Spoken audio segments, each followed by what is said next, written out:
Hey guys, welcome back to the channel, and today we're gonna be reacting to 15 things that shocked me about the USA as a European.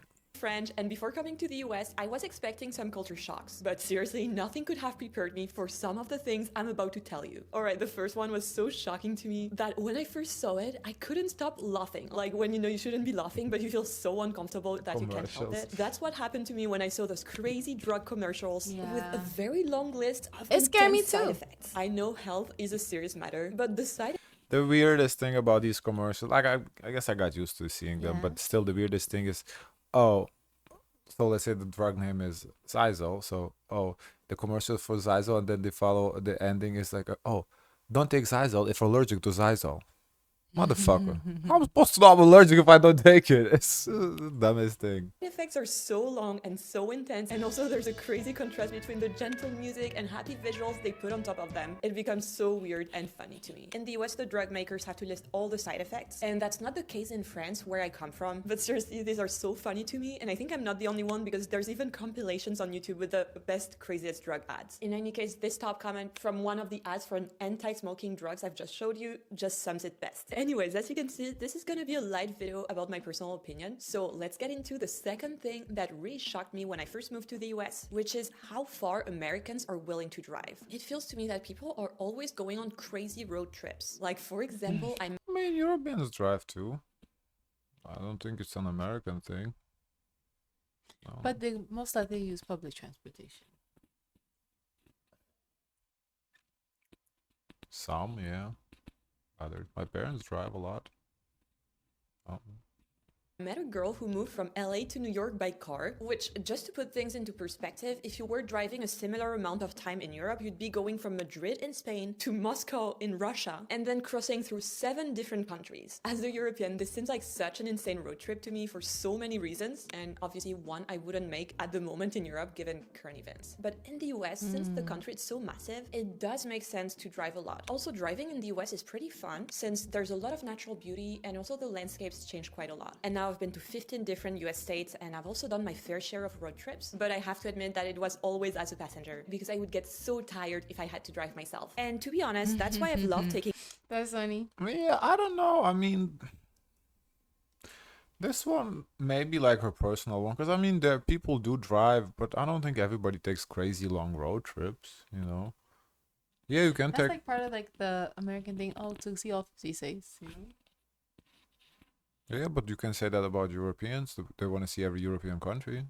I don't know. It's... If we're talking like, you know, the size, how huge the country is, yeah, the country is huge. But the road trips, not everybody takes them. And as I said, like in Europe, you can take, and I have taken long road trips in Europe too. Like that trip that takes 3 days. I've done that in Europe too. So it's not like a...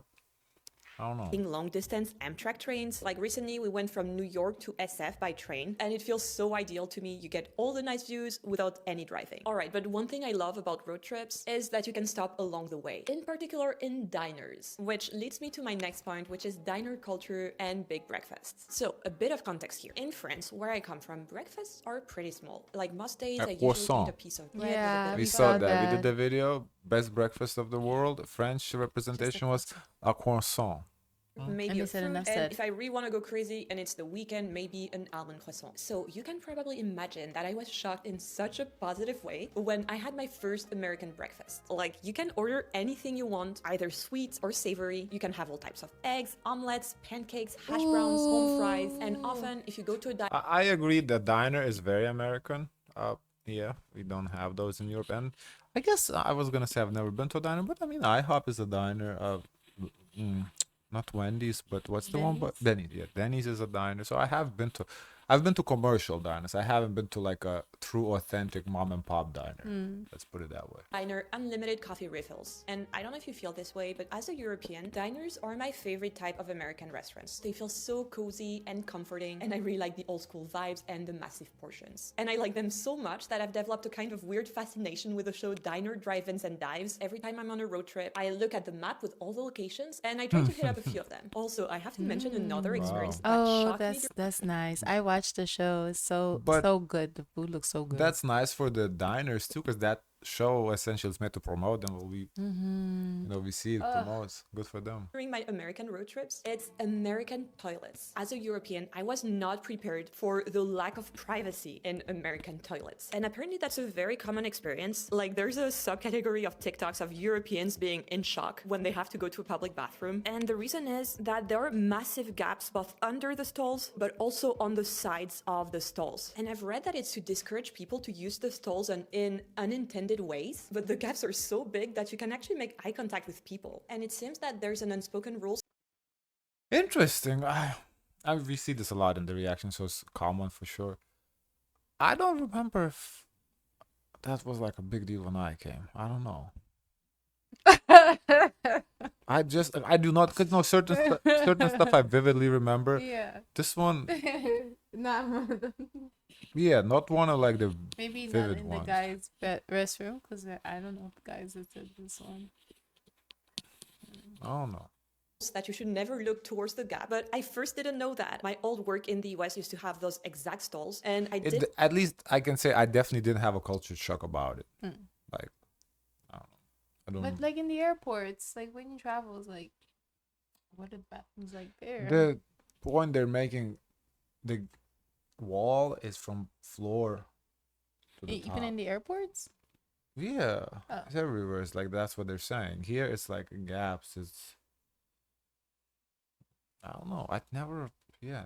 did make eye contact with it's someone I was interesting. working with, which is maybe one of the most embarrassing experiences possible. But anyways, moving on to point number 5, another thing that shocked me positively is how much authentic international food there is. I used to live in New York Yes, City, that which is is, true. the capital of international food. Like you can find very authentic Malaysian, Indonesian, Indian food, which makes total sense Malaysian food because look the US is a good. country that's based on immigration. And there's just a lot of people from all over the world that also bring their culture with them. And I find that to be such an amazing thing. Like you can never get bored in terms of food. There's always a new cuisine to try. And this is not limited to big cities. Like when we were driving through Texas, we randomly stumbled upon this gas station serving Czech food. And this one was so cool and definitely a Wow. favorite among That's random. locals. Like they have a bunch of different Czech pastries, and apparently there's a big Czech community in Texas. But anyway, something a bit deeper that also shocked me I would've is never the known. cost of education in the US and how much sports play a role in tuition. So I think a lot of Oh yeah, the sports and the education is very, very American. Europeans are already aware that education is very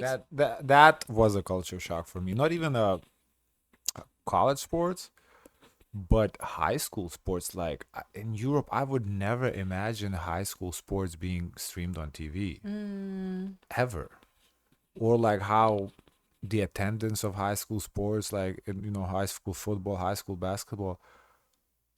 That was a culture shock for sure. expensive in the US. Like we hear about those crazy stories of people having millions of dollars in student loans or tuition being around 90 grand a year. Also recently there has been a lot of talk around student debt and student loan forgiveness, but it really feels crazy to me how much universities can cost. If you compare the cost of some colleges to the actual salary you're gonna earn later, it's maybe not always worth it. But also something that I found really crazy is how if you're good at sports, you can get a full scholarship. And that's what happened to my American boyfriend Bobby. He played baseball his whole life. Although I don't understand too much about baseball, he seemed to be pretty good at it because he got a full scholarship for college. And I don't know the exact numbers, but the current cost of a year tuition at the college he studied at is around $50,000. And that's a lot of money to play baseball. I feel very happy to have been born in Europe because I was terrible at sports growing up. And in general, I feel so privileged to not know too much about student loans. So if you want to share your experience in the comments, please go for it. I'd love to read it. Just to give you a bit of perspective on how the French system works, only 10% of French students get student loans. There's a lot of state-owned universities that are very cheap. There's also business schools, which is what I personally did, which are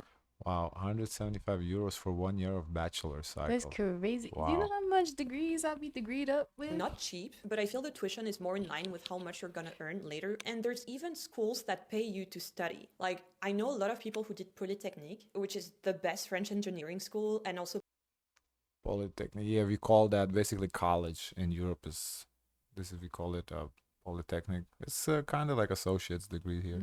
part of the military, and they got paid during their studies. Oh, Obviously, okay, that's different. But in Lithuania, we also call it polytechnic. Well, that word.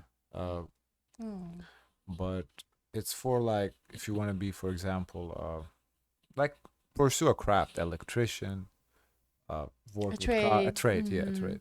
This school is so competitive and it's more of an exception, but I feel that in general, education is more accessible in France. But another thing that still doesn't make sense to me is why roaming is so expensive in the US. There's crazy horror What's that? stories of people getting phone bills for thousands of dollars after traveling internationally, and to avoid this, you should absolutely check out Airalo. Airalo is a long-term partners and data plan. Go and download the Weird, why and don't it you just came just well. use, New like, free for the $3 Wi-Fi? off your next eSIM. Alright, this next one is a bit weird, You and know, it they took tried to do that to my parents, and I took the phone and hung up right on the lady's face. I said, no, ma'am. Because my brother, he went to travel in Europe, and they wanted to get a hold of him, and they wanted to add like a feature on his phone. Oh, so you can save on, so you don't have to get those fees, those international, blah, blah, blah, blah. I'm like, bloop, hang up, and we downloaded WhatsApp. She's good. She just basically made the whole point just for the ad. Yeah.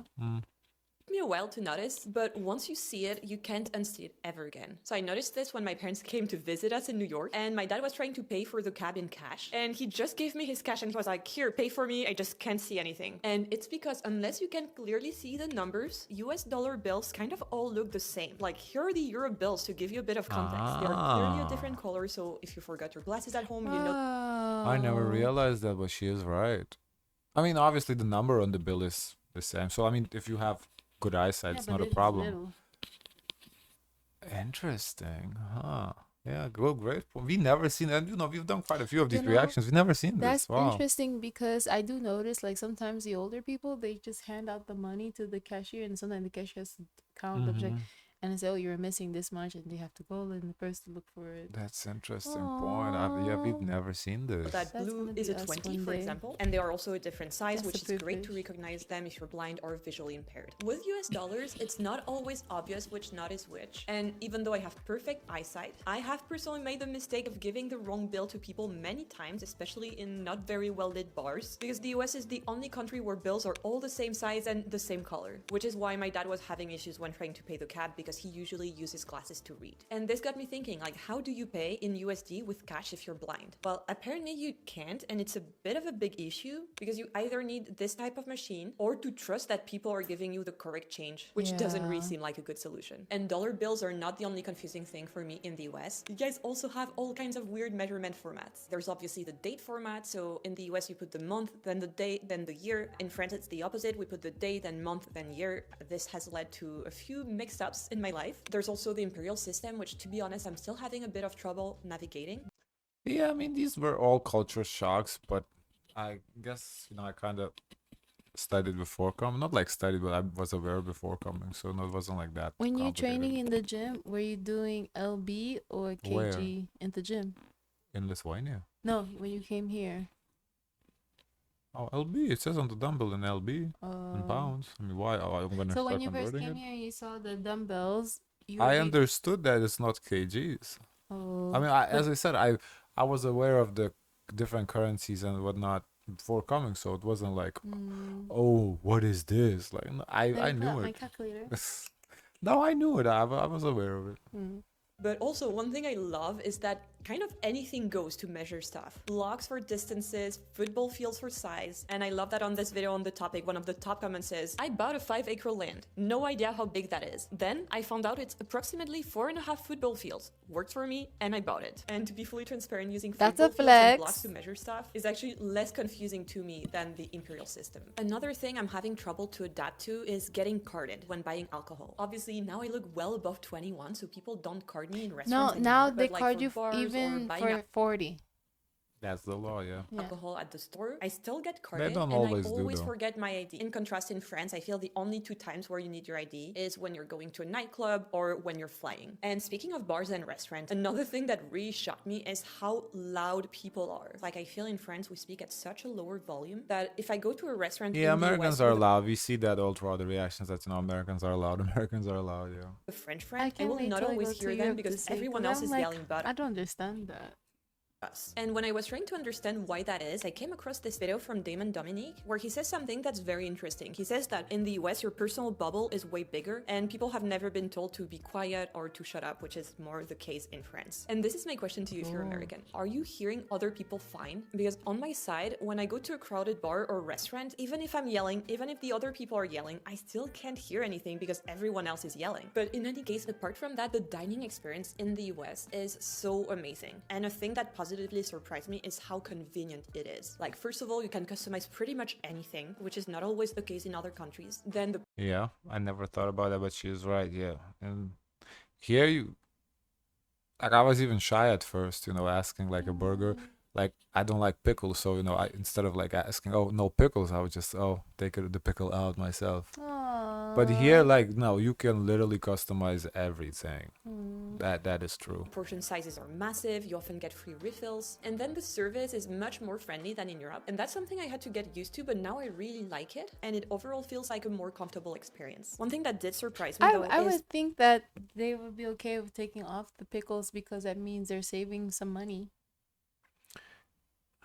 Yeah, but I think it just creates a hassle. Uh, I think it's more about that. that when you're paying, it looks like this. They take your credit card away, whereas in Europe, you would never give your credit card to the waiter to avoid any risk of fraud, and they actually come with a card machine to your table for you to pay. And speaking about credit I wish cards, they did another that thing that because shocked me I is questioned that. the cult of credit cards in the US. I've spoken about it before. As a I think, well, because we segue into credit cards, I think it's all related. I think here, because everybody basically pays with a credit card. Credit card is not really your money. So if they steal, they don't steal from you. They steal from the bank. So you don't really care. In Europe, most people use debit cards, so they steal directly from you. That's the difference. Here is like, okay, you steal, and there's a law that the banks are liable, for the fraud, so they can't hold you liable. So that's why people don't really care.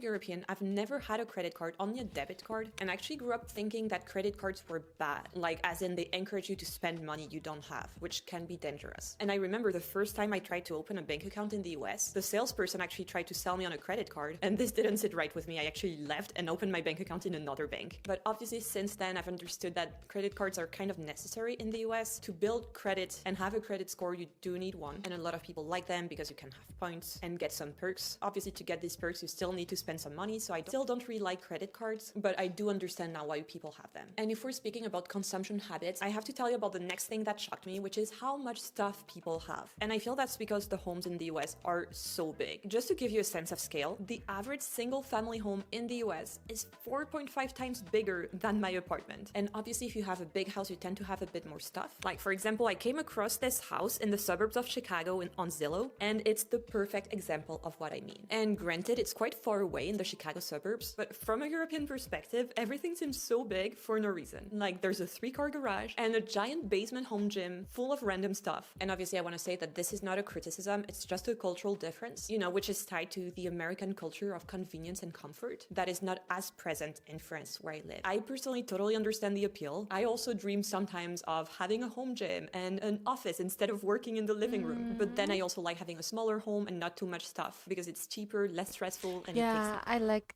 not too much stuff. I like love it. the big house, but I do see the advantages of the smaller house, namely AC bill is lower and cleaning too, like less space Yeah. to clean. So there is advantages to both. less time to clean. And I also feel that I this think kind it's of just what's reflects important is to have like places like proper storaging, like to make sure like all your stuff is not out there.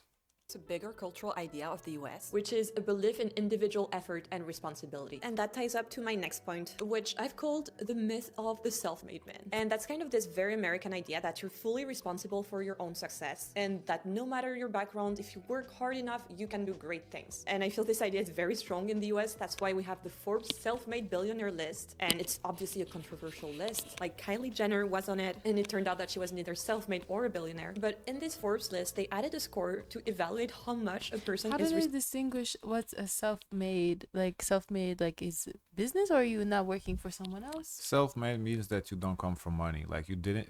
One qualification is you didn't inherit. Inherent. Yeah, and second, yeah, I guess. Do you have to like your you parents can't, didn't you have can't money? work for somebody else? It has to be No, you. no, you can work for somebody it's else, okay. but it's just like you can, like for example, self-made would be What's this fucking guy that owns Clippers? I don't know. That's not a good example for me. He was like a Microsoft CEO. Well, anyway, whatever. You don't know him anyway. So he was a Microsoft CEO, but then he got some shares, as part of working for Microsoft, and then he became a billionaire of those shares, something like that. So he's self-made. He worked for Microsoft. He didn't Oh. they didn't find Microsoft. He's not a founder, but he started his career there and he built up, Oh. and all the wealth he accumulated was through Microsoft.